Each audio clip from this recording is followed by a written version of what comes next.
Esse capítulo vamos falar sobre ameaças à proteção. O que são essas ameaças? Como nós já falamos, embarcações rápidas aproximando da nossa embarcação ou da nossa plataforma, um helicóptero, por exemplo, uma aeronave que está se aproximando, ou uma pessoa pode vir de paraquedas, saltou de um avião, 3, 4 paraquedistas vindo, soltaram e vão aterrissar justamente na nossa plataforma, no nosso navio. É uma ameaça. Podemos ter pessoas com parapente? Podemos ter. Então são várias as formas, tanto pelo mar como pelo ar, a abordagem da nossa unidade em água. Então nesse tópico nós vamos citar as atuais ameaças e as técnicas para contornar as medidas de proteção. 2. Reconhecer as possíveis ameaças. Como eu já falei, nós temos a ameaça que pode vir pelo mar, como pode vir pelo ar também. Ou pode vir uma ameaça através de uma carga. Imaginemos uma situação, nós temos um navio, uma embarcação de apoio que vai levar um container para dentro da nossa unidade. Só que vamos imaginar que dentro desse container pode ter pessoas armadas intencionalmente para invadir a nossa plataforma sem que a gente perceba. A ameaça veio através de uma embarcação de apoio.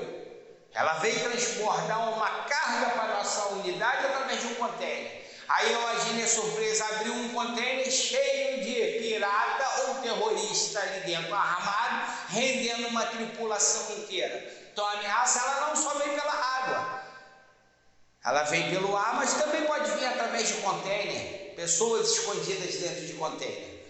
Então temos que reconhecer essas possíveis ameaças. Nós temos aí também reconhecer pessoas que apresentam potenciais ameaças à proteção.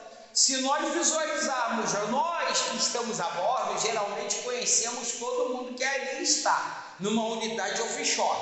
Geralmente a gente conhece quem é quem que está ali. Mas muitas das vezes as empresas terceirizadas mandam funcionários novos. Será que aquele funcionário novo que está vindo de uma empresa terceirizada, será que é realmente um funcionário novo? Ou os funcionários que vieram num voo fretado, por exemplo, será que eles são funcionários de uma empresa realmente terceirizada? Será que não houve aí uma manipulação desse voo e entrou pessoas não autorizadas de alguma forma? Tudo pode acontecer. Então a gente tem que saber identificar as ações das pessoas. Eu recebi lá um grupo de trabalhadores de uma empresa terceirizada aqui para fazer um trabalho de pintura a bordo. Nós conhecemos como que as pessoas do trabalho de pintura fazem a bordo, como que eles trabalham. Nós sabemos porque nós visualizamos isso constantemente. Se a gente começa a ver que esses funcionários que chegaram não estão agindo de acordo com o que as pessoas que trabalham com pintura estão fazendo algo diferente, isso já leva uma desconfiança. Vamos fazer uma equipe de trabalho em altura. Vamos supor que foi para bordo uma equipe de trabalho em altura. Chegou lá, a gente vai verificar se realmente os caras trabalham mesmo corretamente, como que eles trabalham, mas a gente já vai notar que tem alguma coisa diferente. Ou pessoas que a gente nunca viu dentro de uma unidade, pode ter entrado através de uma embarcação de pesca. Ninguém percebeu uma embarcação de pesca se aproximando da unidade. Temos um seriado na TV chamado Ilha de Ferro. Esse seriado, não além daquele filme que nós já falamos no início, que é o Capitão Phillips, que ali sim é um ato de terrorismo. Mas nesse seriado Ilha de Ferro mostra uma invasão por parte de um traficante que invade uma plataforma através de um barco de pesca para fazer a cobrança de uma dívida de um funcionário dessa plataforma. E através dessa cobrança ele vem a matar esse funcionário dentro de bordo. Sai de dentro de bordo que ninguém vê. Foram ver depois através do sistema de câmeras. No filme retrata a pirataria e nesse seriado retrata uma invasão de uma pessoa para cometer um ato ilícito, um crime a bordo. Então são coisas que podem ocorrer dentro das nossas unidades e nós devemos estar alertas. Vimos qualquer pessoa estranha, vamos imediatamente informar quem de direito, que é o nosso SSO a bordo, ou ao comandante a bordo, ao nosso gerente da nossa unidade também. E aí sim, nós já sabemos reconhecer uma ameaça, uma bomba, olhamos ali, uma bomba em formato de alguma coisa que pode ser uma bomba, nós vamos informar. Ou nós vimos uma mala, como nós já falamos, uma mochila abandonada em um determinado ponto, é uma ameaça. Então nós vimos também uma arma em algum ponto. Opa, não pode ter armas a bordo. Como que essa arma veio parar aqui? Alguém está escondendo a arma aqui para cometer algum ato ilícito, cometer algum crime aqui dentro. Opa, vamos fazer o quê? Informar quem de direito que temos a presença de armas a bordo. Vamos também falar sobre a forma correta de lidar com as informações e comunicações. Como eu falei, informar de forma correta seria como? Informar através de rádio, comunicador? Não, porque através do rádio todo mundo vai ouvir na fonia o que está ocorrendo. Nós vamos imediatamente ao comandante ou ao oficial de segurança e falar diretamente com ele o que está ocorrendo, o que pode estar acontecendo. Vamos mostrar onde está a ameaça, como que é essa ameaça. Informar a presença de uma pessoa, talvez, possivelmente clandestina a bordo. Nunca, jamais, ao ver uma pessoa clandestina, uma pessoa suspeita a bordo, ou principalmente pessoas que possam estar usando disfarce, a gente aborde essa pessoa. Porque no que a gente vai abordar essa pessoa, nós podemos ser aí alvos dessa pessoa. Então nós temos que tomar essas medidas. É informar imediatamente a quem de direito, que tem alguém diferente a bordo.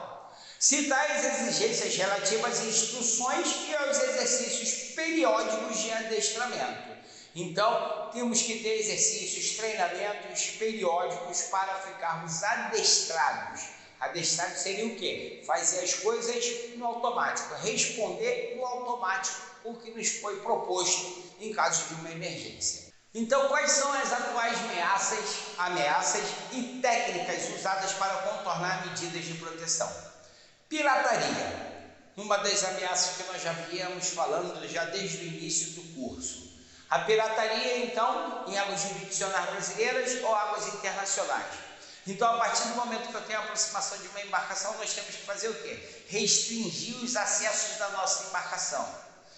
A partir do momento que nós restringimos, beleza, vai ser usado através do plano de contingência alguns dispositivos, como pode ser utilizados canhões d'água, como pode ser feito um bloqueio físico no convés.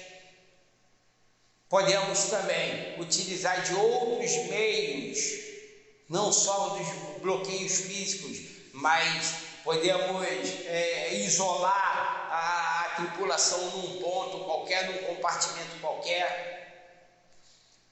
Dependendo da situação, se for realmente a invasão, o acionamento do sistema do ISPS Code. Temos aí outro fator, tentativa ilegal de embarque de pessoas.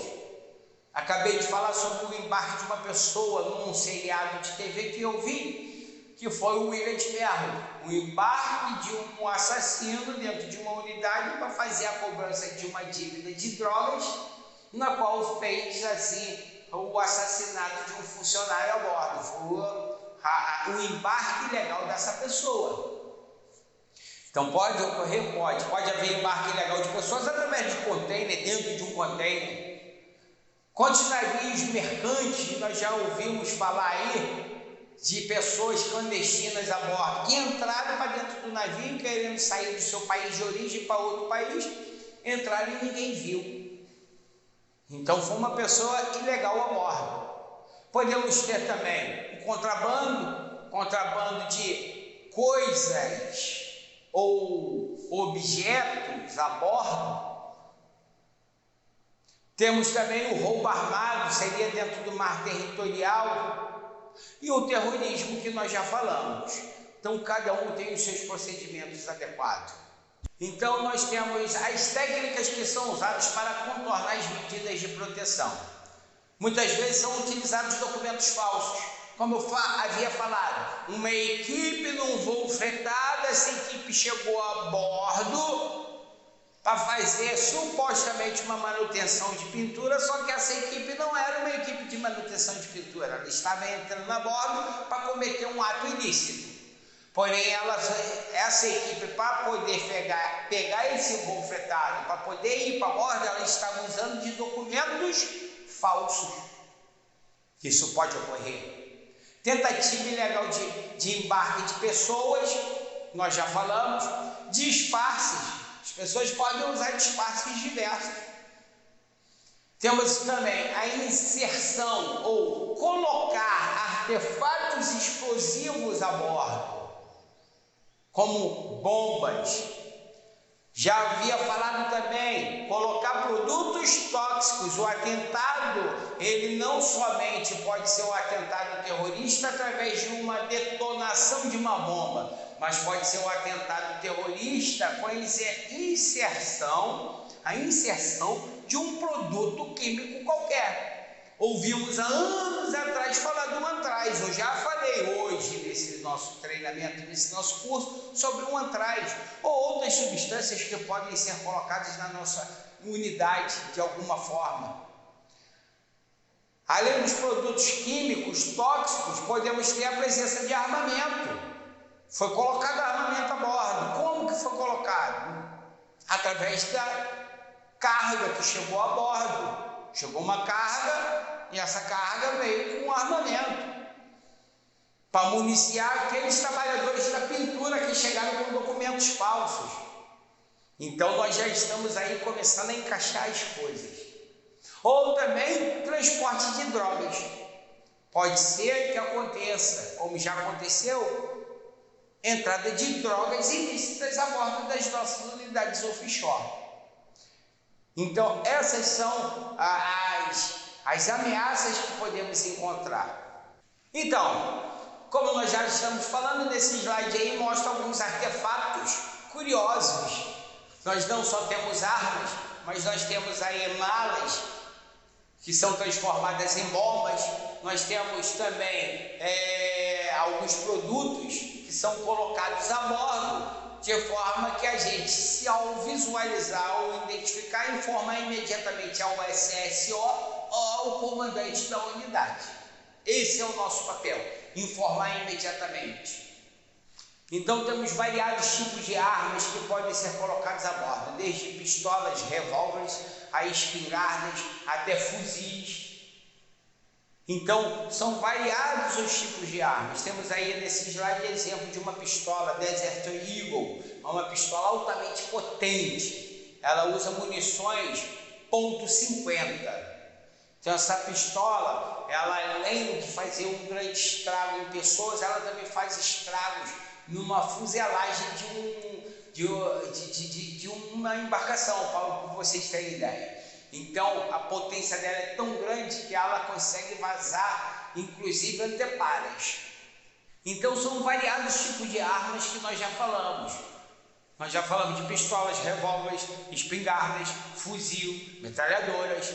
Até podemos encontrar um lançador propelente de granadas a bordo. Ah, mas isso no Brasil não acontece. Pois é, no Brasil não acontece, mas em outros países podem acontecer. Principalmente países que fazem operações próximas aonde nós temos os Estados Islâmicos da vida, outras ameaças terroristas que existem pelo mundo. Então, nós devemos ter ciência que podemos encontrar, se encontrarmos, avisarmos imediatamente ao SSO ou ao comandante da embarcação. Não avise a qualquer pessoa, porque pode ser que essa pessoa esteja envolvida também nesse ilícito. Possa estar envolvida no crime que vai ocorrer dentro daquela unidade. Então, como nós já vimos, as armas podem ocorrer de ter entrada, mas também podemos encontrar vários artefatos explosivos diversos a bordo. Nós temos aí nesse slide apresentando para vocês um celular, onde ele está conectado esse celular para ser usado de timer para um artefato explosivo qualquer. Nós podemos encontrar artefatos explosivos até dentro de botas de trabalho. Essa bota pode estar escondendo um artefato explosivo junto com algum outro timer, que não seja um celular. Podemos ter bombas feitas em galões, em panelas, podemos ter artefatos em formato de pó. Então, são várias as ameaças que podemos encontrar. Podemos encontrar em caixas de papelão, não só caixas de, como vocês estão visualizando no slide, caixas de papelão de pizza, não, caixas retangulares. Essas caixas normais de papelão de mantimentos, por exemplo, pode estar dentro de uma caixa de papelão com um artefato explosivo ou um artefato químico qualquer que possa trazer aí um risco para a nossa unidade. Nós temos aí também outros modelos de artefatos que vocês vão saber reconhecer e saber que aquilo ali não faz parte da sua unidade, que aquilo ali é algo perigoso para a sua unidade. Sendo algo perigoso, informe imediatamente. Podemos encontrar também artefatos explosivos em lanternas abandonadas. Uma lanterna abandonada, a pessoa vai pegar a lanterna, vai ligar para ver se está funcionando, no que ela vai para ligar, acionou a bomba. Pode ocorrer latas de alumínio, pode conter um artefato explosivo. Então devemos estar atentos a qualquer coisa diferente, abandonado em um local que não deveria estar. E a gente, opa, peraí, tem alguma coisa estranha ali. Ah, tem aquela latinha ali, aquela latinha está com um fio na latinha. Ué, nunca vi uma lata com fio. Alguma coisa estranha. Então a gente informa imediatamente. Reconhecimento de pessoas que apresentam potenciais ameaças à proteção, incluindo elementos que se relacionam com a pirataria ou roubo armado. A gente aborda, quando a gente observar uma pessoa que está com capuz, chapéu, boné, capuz, boné, procurando esconder o rosto, é uma atitude suspeita. Ou num porto, por exemplo, eu passei por uma pessoa, a pessoa não quis olhar muito na minha face, virou o rosto, procurou esconder o rosto, está com capuz, boné, óculos escuro. É uma ameaça, pode ser uma ameaça. Então a gente visualizou qualquer ato suspeito de alguma pessoa, ou uma pessoa muito assustada, está muito agitada em um determinado local, pode ser um ato suspeito. Então a proteção do navio requer que todos, sem exceção, estejamos atentos ao cenário que nos envolve. A tudo que está ao nosso redor, nós temos que estar atento a atitudes de pessoas, atento a não só atitudes, ao que essas pessoas estão na mão, o que elas podem estar transportando, ao que está próximo dessas pessoas. Por outro lado, não temos a intenção de formar especialistas em segurança, em si conscientizar os futuros tripulantes para o exercício de suas funções de proteção a bordo dos navios. Então, como eu já havia falado anteriormente, nós vamos reforçar essa ideia para vocês. Independente de função, ou cargo, ou responsabilidade de todos a bordo das unidades offshore, ou se vocês trabalharem em alguma embarcação de apoio, nós devemos informar imediatamente ao SSO ou ao comandante da unidade marítima uma ameaça à proteção, como a aproximação de uma embarcação não identificada ou qualquer outro fato relevante para a segurança do navio ou a plataforma. Relembrando, não só a aproximação de embarcação que nós falamos, mas nós também devemos estar cientes de visualizarmos qualquer artefato diferente a bordo, informar imediatamente ao comandante e ao SSO. Relembrando novamente, não vamos falar para qualquer pessoa, porque essa qualquer pessoa pode estar envolvida nesse ato ilícito. Então informe somente ao comandante e ao SSO. Eles têm o plano a serem seguidos. A partir do momento que eles são informados, o plano vai ser elaborado. Relembrando, nada de utilizar rádio para comunicar. Por exemplo, atento, sala de rádio, informando que encontrei uma mala abandonada em determinado ponto. Se a gente está informando através do rádio, as equipes que entraram clandestinamente, lembra lá da equipe de pintura que entrou clandestinamente, que não era uma equipe de pintura, utilizaram do motivo de ser uma equipe de pintura, entraram com documento falso. Eles sim, eles eram os terroristas, ou os piratas, ou os que iriam fazer o assalto à mão armada. Então eles também estão utilizando o quê? Rádio. A partir do momento que eu informei pelo rádio, eles já estão cientes que eles já foram detectados. E a ação deles agora vai ser o quê? Mais rápida. A ação deles, eles vão tomar maior cuidado. Eles vão fazer com que a ação deles realmente dê certo. Então não informe nada pelo rádio. Informe diretamente ao seu comandante. Informe diretamente ao oficial de segurança a bordo. Então, novamente, para que as informações privilegiadas não caiam em mãos erradas, é de suma importância que os tripulantes mantenham sigilo, bico calado. E de suma importância que assim o sigilo seja mantido sobre todas as informações de proteção. E não comentar com ninguém. Enviar mensagens escritas ou ditas que possam ser utilizadas contra a proteção da unidade marítima. Então, as mensagens não devem ser enviadas por via rádio ou escrita. As mensagens devem ser ditas diretamente ao comandante ou ao SSO da unidade.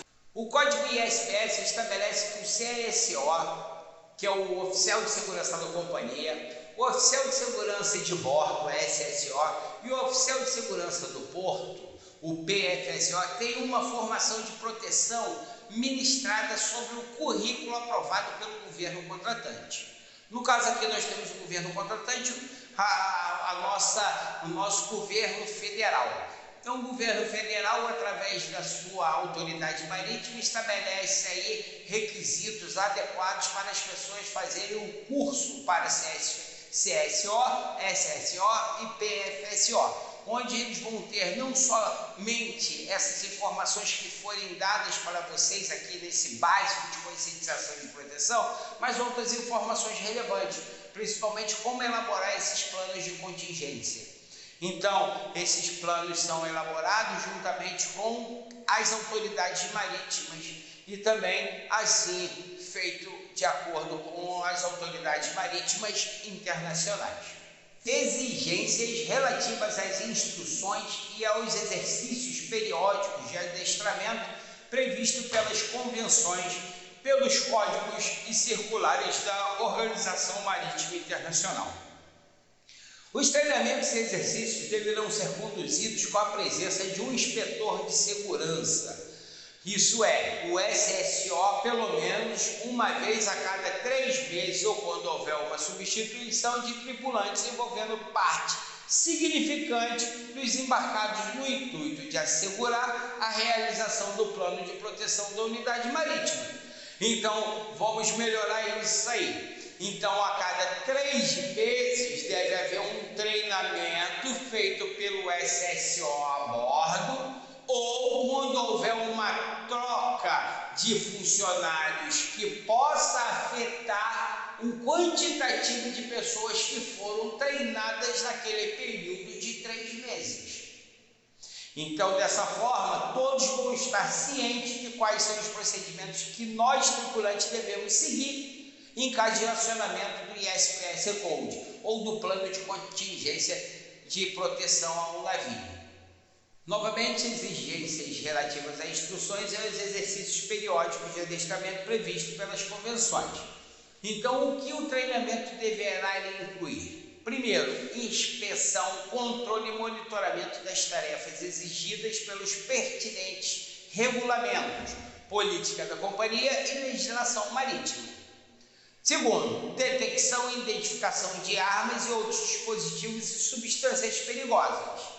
Terceiro, operação, calibração, manutenção e teste dos sistemas e equipamentos de proteção. Quarto, métodos de vistoria física de pessoas, bagagens, cargas e provisões. Quinto, conhecimento dos procedimentos de emergência e do plano de contingência.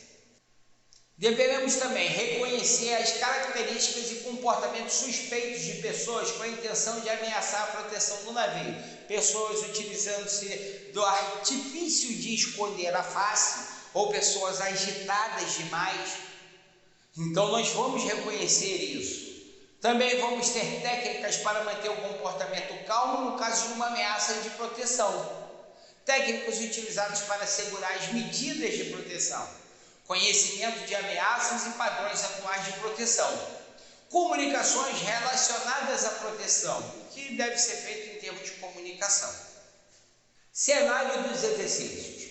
Os exercícios realizados devem ser variados e desafiadores. Os detalhes relativos ao cenário devem ser adequados para permitir que o exercício seja o mais realista possível, mas não devem ser tão impositivos que impeça variações e a introdução de ocorrências inesperadas nos exercícios. Então, nós vamos fazer o mais realista possível, porém que tenha sido feito com segurança total para que ninguém se acidente nesse exercício. Novamente, relembrando, os exercícios devem ser feitos com máxima segurança possível, porém dentro de horários que não vai haver operações dentro das nossas unidades. Por exemplo, temos uma operação de carga, de transbordo, de movimentação de carga, retirando de um navio, de uma embarcação de apoio para a nossa unidade. Nesse momento, a gente evita de se fazer uma operação de treinamento ou fazer um exercício de treinamento. Por quê? Para não trazer o transtorno na operação. Então, de acordo com o comandante, o SSO, nós vamos ter os exercícios adequados a bordo das nossas unidades. Mais uma vez, venho aqui agradecer a participação de vocês no nosso curso à distância, o nosso curso de conscientização de proteção. A Fox agradece mais uma vez aí vocês pela preferência. Nos vemos em outros treinamentos. Até mais!